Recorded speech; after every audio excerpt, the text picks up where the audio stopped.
Hi, I'm Jacob Heilbrunn, the editor of The National Interest, and it is my great privilege to have my friend and colleague, Robert Silverman, as my guest today. Bob is a longtime Foreign Service officer and now the editor of the magazine and online publication, the Jerusalem Strategic Tribune. Bob's latest piece on the website caught my eye, and I thought we should discuss it today. It is called Effectively Banning the Muslim Brotherhood. Bob, welcome, and tell us, how do we go about effectively banning the Muslim Brotherhood? Thank you, Jacob. Thank you for that warm introduction. I think we, as a democracy, the U.S. has to be careful when it does approach and designate as a foreign terrorist organization a widespread movement, political movement like the Muslim Brotherhood. I'm in favor of it, but I think we have to be very careful and focus on the elements of what constitutes a foreign terrorist organization. In this case, the key element is violence. Now, certain branches of the Muslim Brotherhood have engaged and continue to engage in violence. So I think, in short, the way to do this is to designate the Egypt branches, the Sudanese branches, and because they have strong track records of using violence to achieve political means, and letting the other branches know that if they wander into the violence means, they too can be designated as foreign terrorists. Now, tell us first, what is the Muslim Brotherhood? Is there a Muslim Brotherhood, or is it a variety of organizations? We know that it was founded in 1928 in Egypt as a counterweight to the westernization of the country, which was taking place under British rule. What's so terrible about the Muslim Brotherhood? Right. Again, it's a legitimate political movement in some countries and a terrorist organization in others. It's very amorphous. It's not like Al-Qaeda, but it shares some of the political aims of Al-Qaeda and ISIS, which is it was founded not just as a reaction to, as you noted, to the westernization then happening in Egypt, but it was specifically a reaction to the Turkey of Kemal Ataturk, disbanding the caliphate. Remember, the Ottoman Sultan was also a religious leader of Sunni Islam. He was the caliph. And when Ataturk came in by 1924, he had abolished the caliphate. So the Muslim Brotherhood, the political aim is to achieve political power, to reestablish a universal caliphate. And, it's a supremacist project politically. Now, if they can achieve it through the ballot box, they sometimes do that by getting power, as they did in Egypt again in 2012. They won an election. But in other countries, they also resort to violence to achieve this means. And by the way, in Egypt, when there was a military coup d'etat in 2013 that overthrew the Muslim Brotherhood government, they resorted again to violence, the Muslim Brotherhood, in reaction. So they're tactically very flexible, Jacob. They can be political or they can be a terrorist organization, depending on the circumstances. And I think the response needs to be recognizing that the organization is flexible, but when it does resort to violence, then we should be firm and react. Now, your article is interesting because in it you expand upon your desire to carefully differentiate between the different branches of the Muslim Brotherhood. And you indicate in your article, you say, quote, "The real battle centers on American domestic law," as Secretary of State Rubio recently indicated, unquote. Can you explain to us exactly what that means? What does it mean when you say the battle is about domestic law? Sure. Because, the Muslim Brotherhood already is banned in quite a few of our Middle Eastern allies, Egypt, Saudi Arabia, the United Arab Emirates have all banned it. But the United States is a democracy, and actions by our government can and should be, occasionally challenged in courts by those withstanding who are specifically individually affected by such government actions. And so in the U.S., of course, there's a significant American Muslim population, citizens. Roughly 1% of the population of of the citizenry of the United States, according to the Pew Research surveys, are Muslims. Now, some percentage of that 1% have some ties to the Muslim Brotherhood, which, if you make it into a foreign terrorist organization, they will have standing to challenge that in court. So my point was, if you just blanket designate the Muslim Brotherhood, that won't get you very far because it will be challenged in court by people who have standing to do that inside the U.S. So that is why the Rubio team and the Trump administration in particular have to act very smartly to make sure that this is litigation proof, this designation. And the way to do that is to make a very strong case for those branches that are engaged in violence. And that may require some declassification of intelligence so that it's public. And I would encourage people to do that because a lot of what our evidence regarding the violence of the Muslim Brotherhood is in intelligence channels. How significant do you think that the Muslim Brotherhood's support for Hamas has been?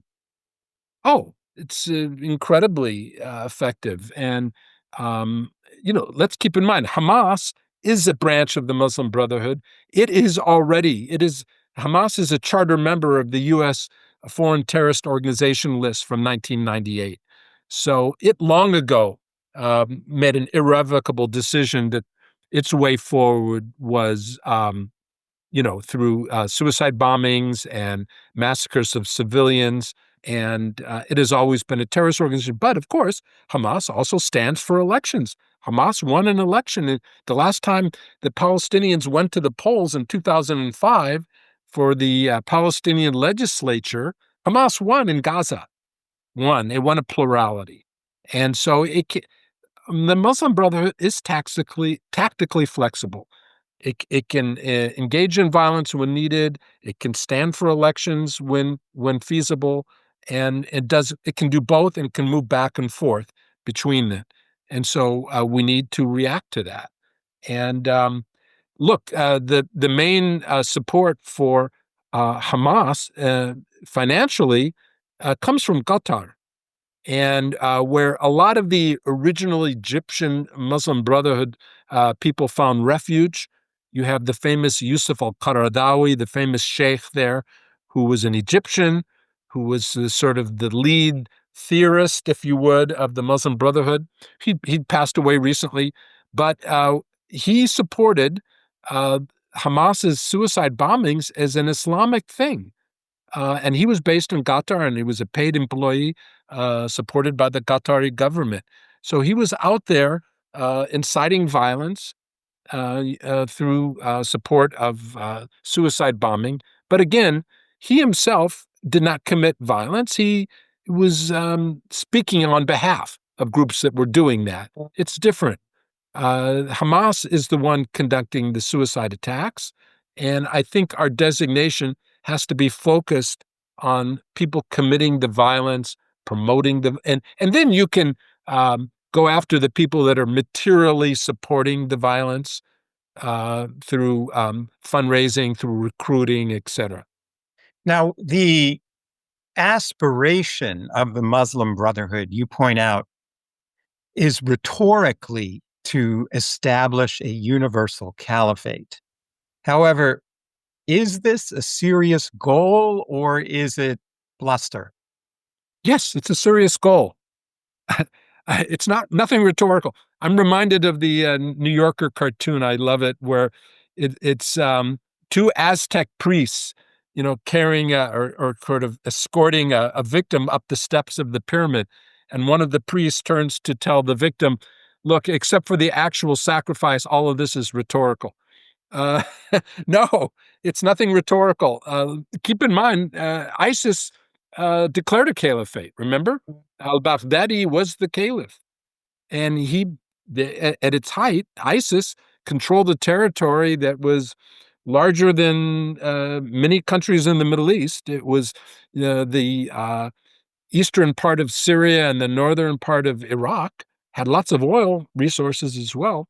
So there's been a caliphate declared quite recently, 2014, and that now the Muslim Brotherhood disagrees tactically with ISIS.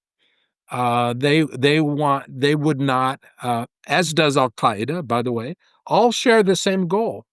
Um, they believe that Islamic law should be the law of everybody, and the way to achieve that is to have a caliphate, where there's nothing democratic about that. Of course, a caliph is like both a religious and secular ruler, and is supported by the religious clerics, but there's no legislature there. There's no elections there. The person is selected to be the caliph, and becomes the caliph, and then his and by the way, it's always a man. there's no there's no gender equality in any of this equation. The Muslim Brotherhood, despite the fact that it gets progressives in the United States excited about it, there are no female leadership there. They're always men, and that's just a fact. And women take a back seat, literally. Um, in praying, in Muslim Brotherhood led mosques, and in leadership in the political movement. Now, Bob, in the "What is to be done" section of your essay, the concluding part, you call for a state treasury 1-2 punch. Yeah. What does that mean? Yeah. Well, it means that not just to be legally smart about the way you go about this, but to coordinate.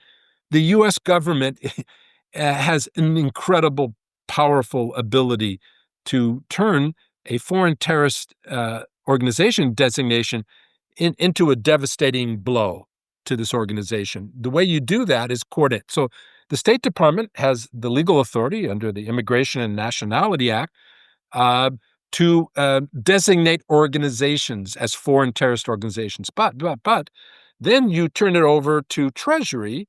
Treasury, and working with the intelligence community, puts together lists of individuals and companies, front companies, that hold bank accounts that are tied to this organization.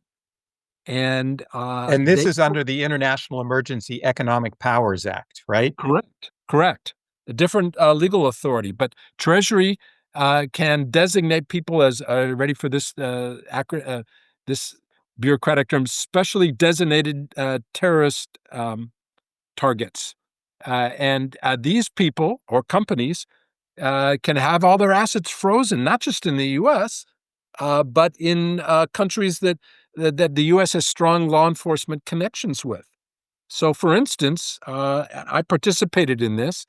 After 9/11, we went after the financiers for Al Qaeda, and in Turkey at that time, it was not the Erdogan government; it was a different government under Bülent Ecevit.